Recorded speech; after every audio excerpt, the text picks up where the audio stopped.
여러분 안녕하셨어요? 되게 오랜만에, 정말 오랜만에 영상을 올리는데요. 정말 바빴어요.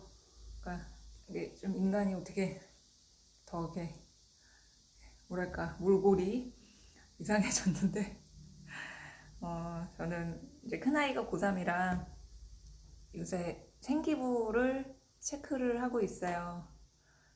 그리고 작년에 코로나였기 때문에 그 생기부를 특히 그 세부 특기사항 그 부분을 지금 한창 점검하고, 아이도 선생님하고 학교 선생님들하고 계속해서 그 생기부 세부 특기사항에 대해서 이야기를 나누고 있더라고요.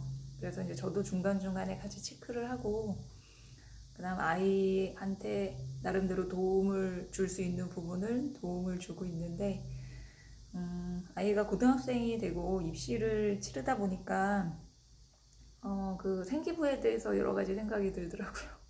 그러니까 저는 그러니까 참 그래서 일단 대한민국의 고3 학부모로 사는 건 그 극한 직업이다.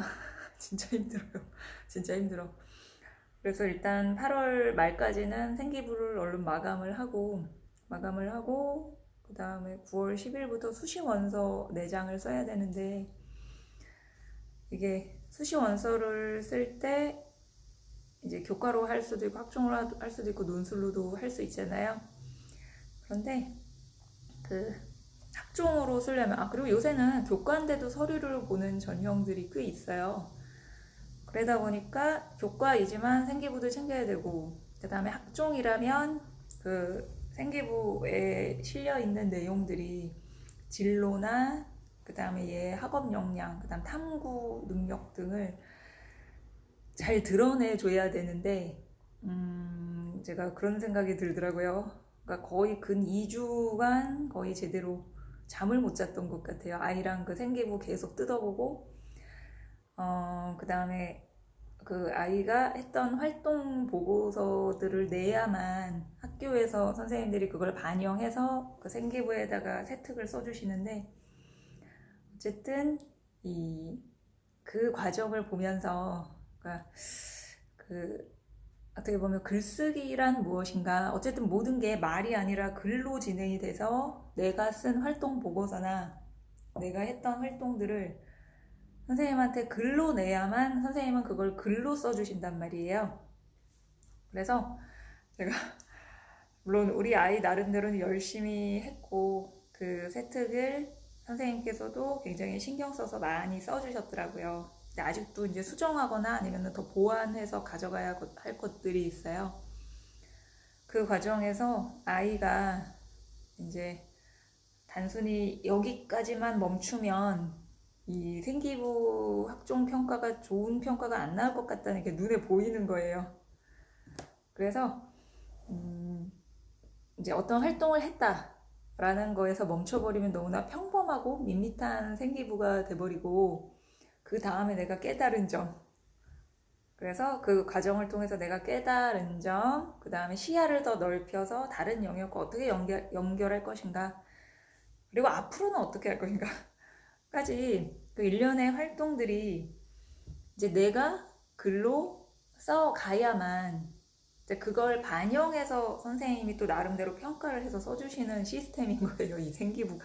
그러니까 사실은 학교 선생님들 입장에서는 전교생 아이들을 이제 그 생기부를 넣어 주셔야 되는데, 어느 정도 아이가 자기가 한 활동에 대한 윤곽이나 틀이 없는 상태에서 그냥 써달라고 하면 선생님들 입장에서도 난감하실 것 같다는 생각이 드는 거예요. 그래서 아이 입장에서는 선생님한테 이제 그 세부 특기 사항을 내가 이런 활동을 했다라는 걸 충분히 보여줄 수 있게 글로 쓴 다음에 그걸 선생님한테 갖다 드리면, 선생님들 입장에서는 그걸 보고 얘를 평가하는 거죠. 이제 여기 학기 중에 계속되고, 그리고 학기 말이 되면 선생님들이 굉장히 바빠지세요. 그걸 마감을 하셔야 되니까. 그런데다가 이제 그 1학년 때부터의 과정들이 모이고 쌓여서 얘만의 생기부가 완성이 되는데, 이제 저희 딸 같은 경우에는 진로를 뭐 1학년 초반부터 정한 게 아니었어요.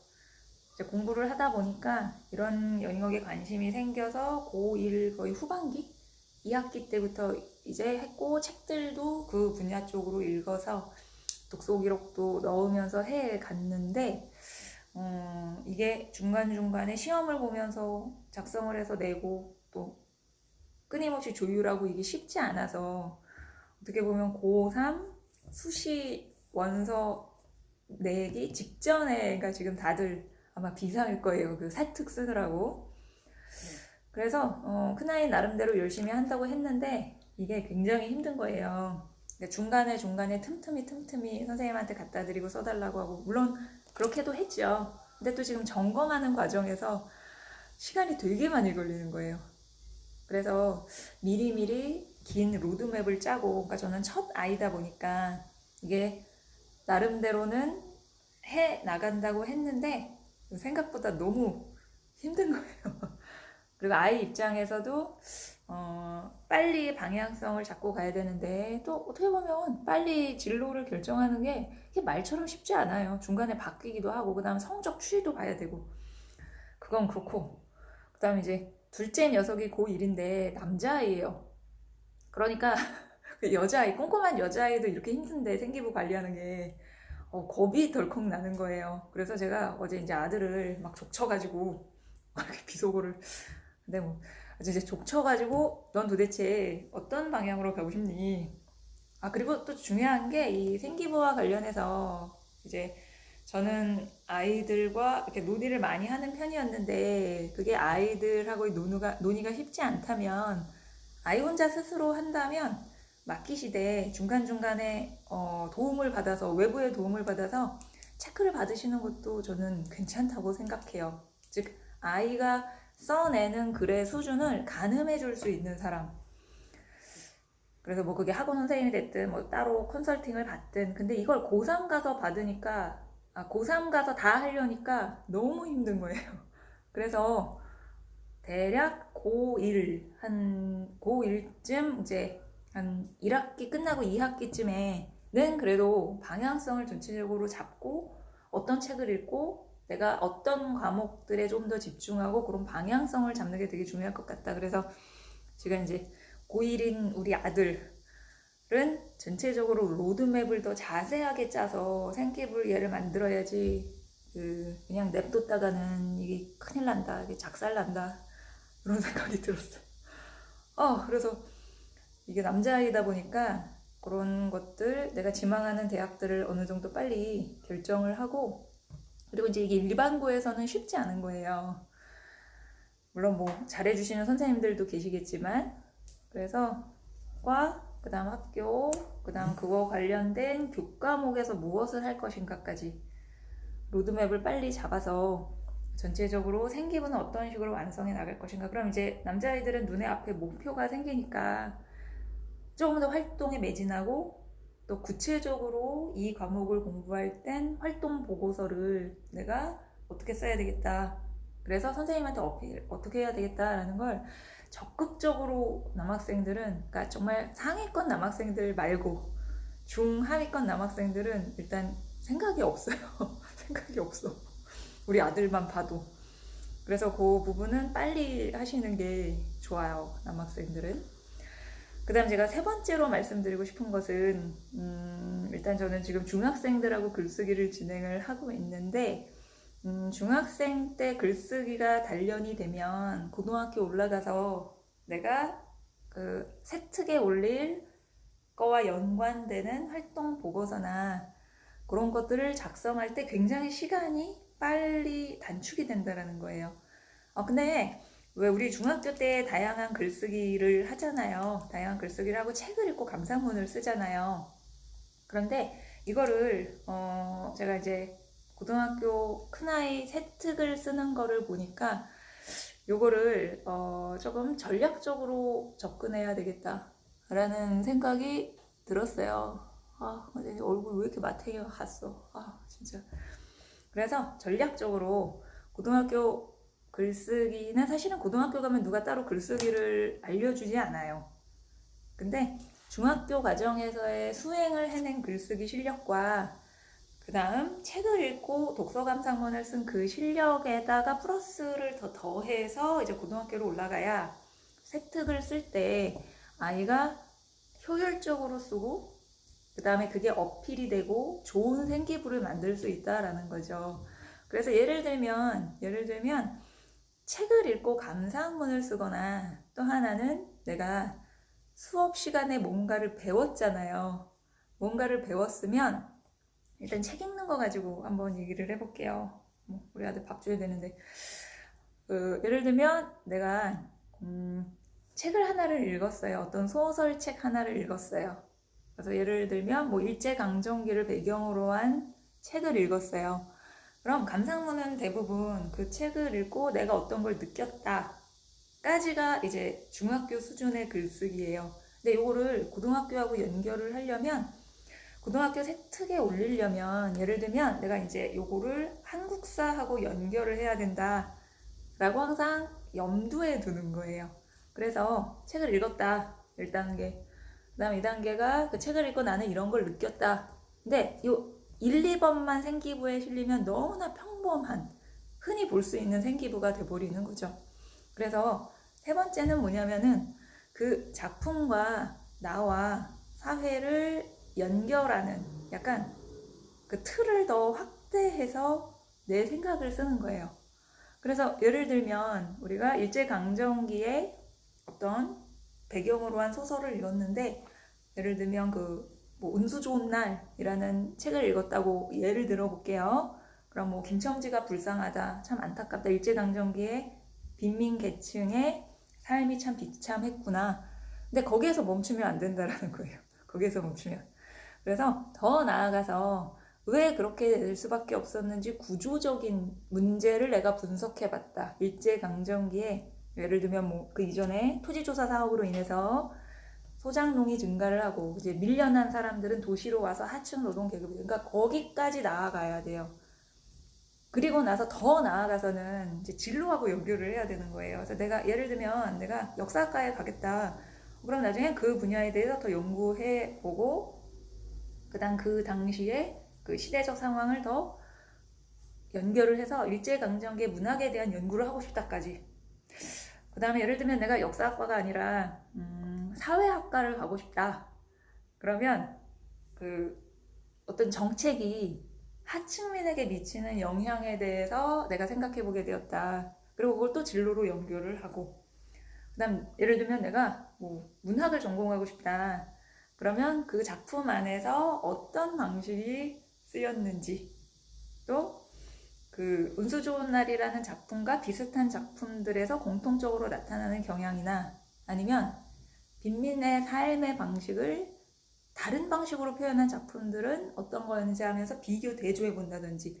그러니까 방금 말씀드린 1, 2단계는 중학교 과정에서 흔히 하고 고등학교 과정에서도 우리가 책을 읽고 하는데 3, 4단계까지 염두에 둔 항상 글쓰기를 진행을 해야 된다라는 거예요. 이제 중2, 중3 정도 되면. 그러니까 제가 큰아이 세특을 쓰면서 이게 중학교 과정에서 단련이 되면 조금 더 쉽겠구나. 근데 이제 요거를 학교 차원에서 수행평가로 진행이 될 수도 있어요. 근데 중학교에서는 그게 과목별로 다 쪼개져서 진행이 된다면 고등학교에서는 이 과정을 통합시키고 그다음 그걸 자꾸 나의 진로하고 연결시켜야 되는 거예요. 그래서 그렇고요. 이제 책을 읽고 하는 활동은 그렇게 진행이 된다면 교과를 배우고 난 후에 내가 어떤 식으로 그거를 어필해서 학교 생기부에 세부 특기 활동에 잘 왜냐면 과목별로 써주시니까요. 그럼 예를 들면 아까 예를 들은 것처럼 내가 한국사 시간에 일제강점기에 대해서 배운 거예요.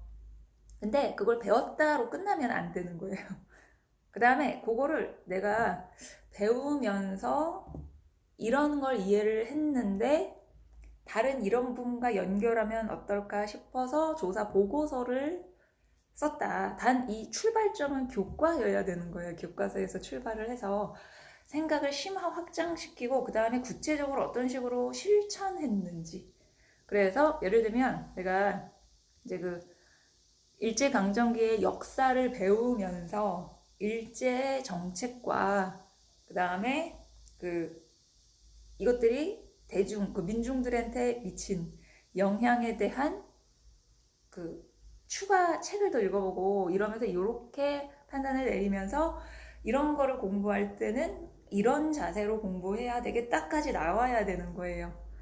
그래서 정말 여러 가지로 다양한 생각을 해봤는데 중학교에서의 글쓰기가 조금 더 심화되고 1, 2단계를 넘어서 3, 4단계로까지 갈 수 있을 정도의 글쓰기까지 진행이 돼야 되겠다라는 생각을 했고 글쓰기 지도를 하실 때도 특히 중3 같은 경우에는 고등학교 올라가서 세부 특기사항을 염두에 둔 글쓰기 수업, 그 다음에 책 읽기와 감상문 쓰기, 그 다음에 내가 어떤 걸 배운 거에 대한 복습 노트에서 단순히 이걸 배웠고 이걸 깨달았다는 차원을 더 뛰어넘어서 다른 거하고도 비교 대조해보고 그 다음 그거를 배우는 과정에서 내가 느낀 점, 그 다음에 앞으로 더 어떻게 해야 되겠다 라는 1, 2, 3, 4단계가 배움 노트에 나오면 이제 그걸 쓰는 걸 습관화하면 나중에 생기부의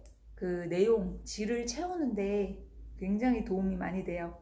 그래서 그거를 연습을 하고 고등학교로 올라가면 그 세특에 선생님한테 내가 이런 걸 했다라고 어필하기가 굉장히 수월하고 좋은 생기부를 만들 수 있습니다. 그래서 일단은 내 얼굴 왜 이렇게 좋지? 그래서 이제 아이 생기부를 뜯어보고 이제 생기부의 수준을 가늠을 해야 이거를 종합을 넣을 수가 있는데 일단 우리 아이 생기부는 어쨌든 무조건 좋게 보이잖아요. 근데 객관적으로 평가를 해야 이거를 학종에 넣을 수 있고 대학 수준을 가늠하고 그 다음 수시 6개를 쓰고 그 다음 뭐 수능 최저까지 지금 고민을 해야 돼서 지금 전국의 모든 고3 어머님들은 정말 다들 힘내시길 바래요. 정말 힘드네요. 그래서 저는 그냥 컨설팅도 한두 번 정도 받아보고 그 학종, 즉 생기부에 대한 평가가 어느 정도 되는지를 저 혼자만의 관점으로 보면 안 되겠다라는 생각이 든 거예요. 그래서 그 부분에 이제 조금 도움을 받아서, 근데 저도 조금 알고 있어야 돼요. 그래서 제가 8월 한 달 동안에 정말 고3 때보다 더 열심히 공부했던 것 같아요. 입시를. 그래서 이제 대충 각을 맞춰야 그 컨설팅을 받더라도 그러니까 내가 세운 기준과 지금 이 컨설턴트가 얘기해 주시는 부분이 어느 정도 매칭이 되고 틀린 부분이 있다면 왜 그분은 그런 근거를 가졌는지 정확하게 들어야 된다 라는 생각이 들었어요.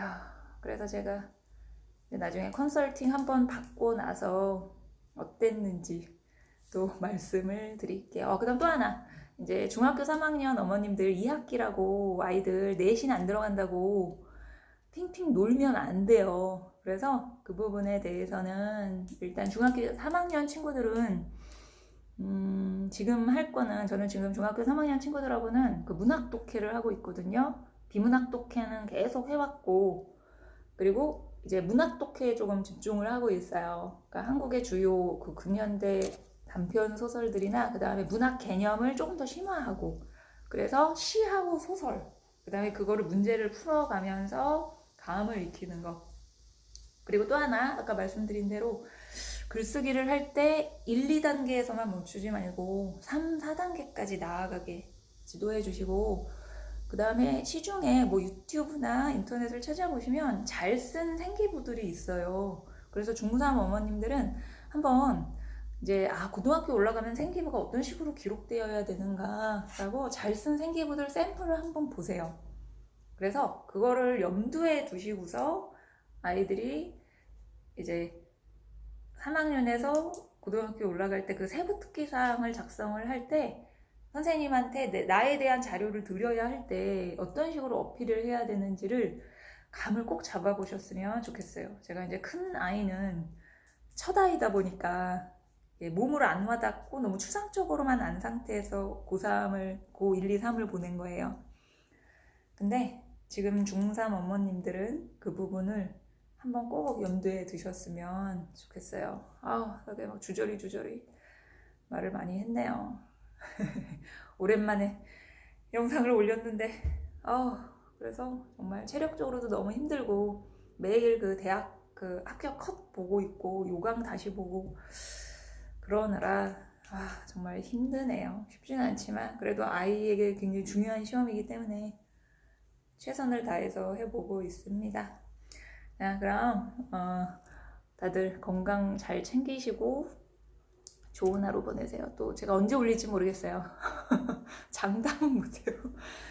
장담은 못합니다. 근데 너무 힘들어서 어디 하소연할 때도 없고 그래서 올렸네요. 그래서 이제 저희 아이는 그러니까 원하는 만큼 내신이 안 나와서 지금 참 고민이 많고 교과로 넣을지 그러니까 교과로도 안 넣을 수도 없고 올해 전형은 그러네요. 네, 자 그럼 다들 기운들 내시고요. 좋은 하루 보내십시오.